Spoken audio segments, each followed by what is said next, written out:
আমাদের মধ্যে দেশে কিছু স্কলার আছে, টেলিমৌলবী, ওনারা মাঠে নাই, টেলিভিশনে আছে। কোথায় আছে? বিশাল মহিলাদের মতো ঘোমটা মাথায়, প্রত্যেকে শায়েখ, প্রত্যেকে কি শায়েখ। রজব মাস আসলেই মেরাজের বিরুদ্ধে তারা অপপ্রচার করে যে মুহাম্মদ সাল্লাল্লাহু আলাইহি ওয়াসাল্লাম মেরাজে গিয়েছেন, তবে আল্লাহকে দেখেন নাই। মনে রাখবেন, ফতুয়া দেওয়ার কিছু নিয়ম আছে। দুই একটা কিতাবের কোনো মত থাকলেই ফতুয়া দেওয়া যায় না। ফতুয়া হতে হয় গ্রহণযোগ্য মতের উপর। ফতুয়া ডিপার্টমেন্টে যে কিতাবটা পড়ানো হয়, শারহু উকুদি রাসমিল মুফতি, সেখানে নিয়ম লেখা আছে, আল ফতওয়া আলা কওলি গায়রের রাজে হারাম। যে মতটা গ্রহণযোগ্য নয়, ওই মতে ফতুয়া দেওয়া হারাম। এখন তারা দুই একটা কিতাব থেকে মত উল্লেখ করে, কিন্তু মতটা গ্রহণযোগ্য নয়, অগ্রহণযোগ্য। গ্রহণযোগ্য মত কি? রাসূলুল্লাহ আল্লাহকে দেখেছেন। সুবহানাল্লাহ। মোল্লা আলী কারি রাহমাতুল্লাহ মেরকাতে লেখেন, ওয়াল হাসিলু আন্নার রাজিহা আন্না মুহাম্মাদান সাল্লাল্লাহু আলাইহি ওয়াসাল্লাম রাআ রাব্বাহু লাইলাতাল মিরাজ বিআইনাই রাসি। আহলুস সুন্নাহ ওয়াল জামাতের সমস্ত মুহাদ্দিস মুজতাহিদ একমত, মুহাম্মদ সাল্লাল্লাহু আলাইহি ওয়াসাল্লাম ১৫০০ বছর আগে মেরাজের রাতে ধুলক বুলক ছাড়িয়ে জাগ্রত অবস্থায় আল্লাহর আরশে আজিবে যে কপালের দুই চক্ষু দিয়ে আল্লাহকে দেখেছে।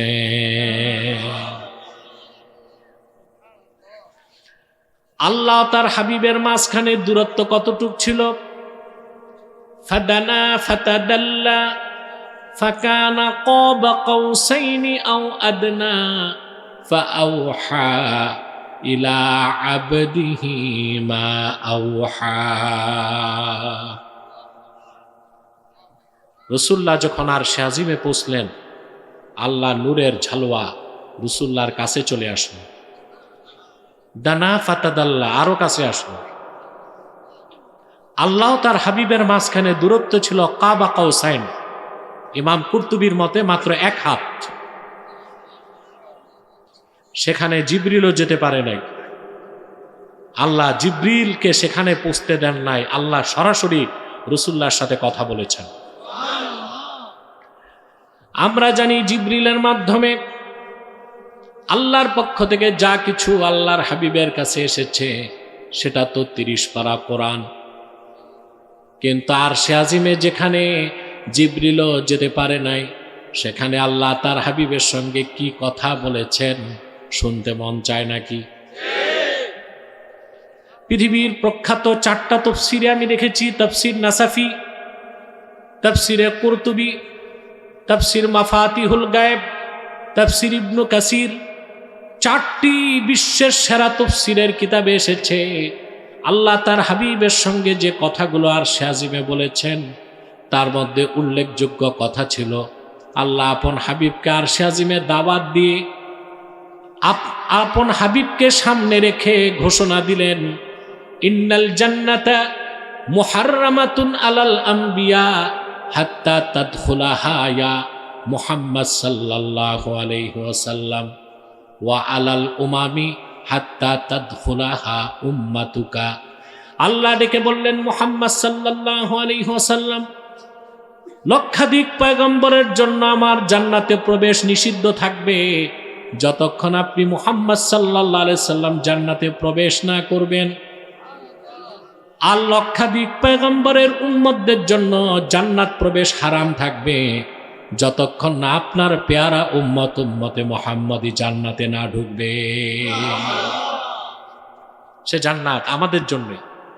যদি ঈমান থাকে জান্নাত অবশ্যই পাবো, কিন্তু শর্ত হচ্ছে ঈমান থাকলে জান্নাত আছে সেকেন্ড চান্সে। ঈমানের সাথে যখন সৎকর্ম থাকবে তখন আপনি জান্নাত পাবেন ফার্স্ট চান্সে। আমরা কোন চান্সে চাই? তাহলে আমাদের শুধু মুমিন আর মুসলিম হলে হবে না, মুত্তাকি হতে হবে। বলেন সুবহানাল্লাহ। আলোচনার বিষয়বস্তুটা বুঝতে পেরেছেন? আল্লাহ রাব্বুল আলামিন বলেন, ওয়া উজলিফাতিল জান্নাতু লিল লিলমুত্তাকিনা গায়রা বাঈদ। কাল কিয়ামতের দিন রাসূলুল্লাহর উম্মতের মধ্যে যারা মুত্তাকি তাদের জন্য বেহেশতকে নিকটে আনা হবে। কত কাছে? গায়রা বাঈদ, জিরো ডিস্টেন্স। মুত্তাকি আর বেহেশতের মাঝখানে কোনো দূরত্ব থাকবে না।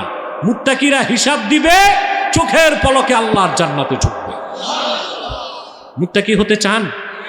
কথা বলেন।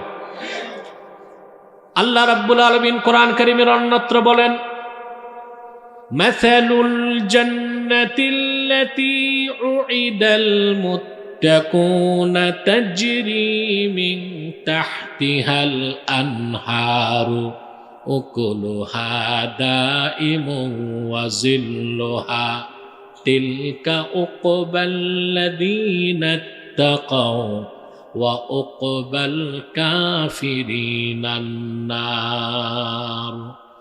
আল্লাহ রাব্বুল আলামিন বলেন, সেই জান্নাত, যে জান্নাতের ওয়াদা করা হয়েছে মুত্তাকিদের জন্য, মুত্তাকিরা যেই জান্নাত অবশ্যই পাবে, সেই জান্নাতের নিচ দিয়ে স্বচ্ছ পানির ফোয়ারা প্রবাহিত আছে।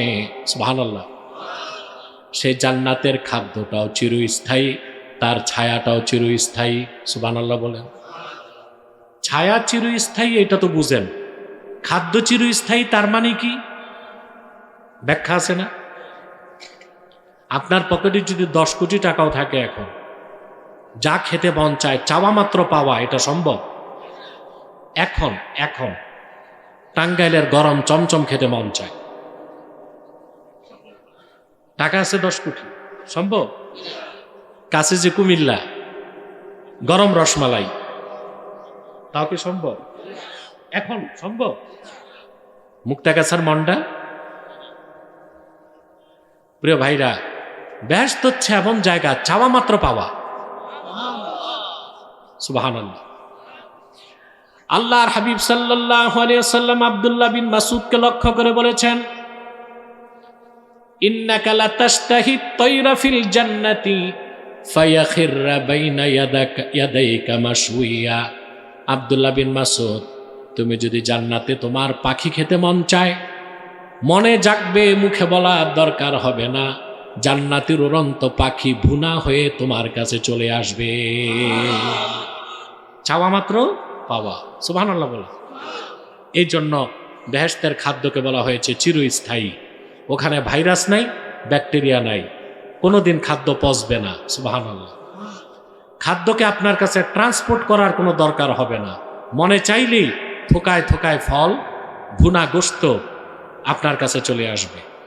বেহেশতের নহরগুলো আপনার নিয়ন্ত্রিত থাকবে, আপনি যেখানে মন চায় নহরগুলোকে নিয়ে যেতে পারবেন। সুবহানাল্লাহ। সেই জান্নাত হচ্ছে মুত্তাকিদের জন্য। বলেন সুবহানাল্লাহ। অন্যত্র আল্লাহ রাব্বুল আলামিন বলেন, ওয়াসারিউ ইলা মাগফিরাতিম মির রাব্বিকুম ওয়া জান্নাতিন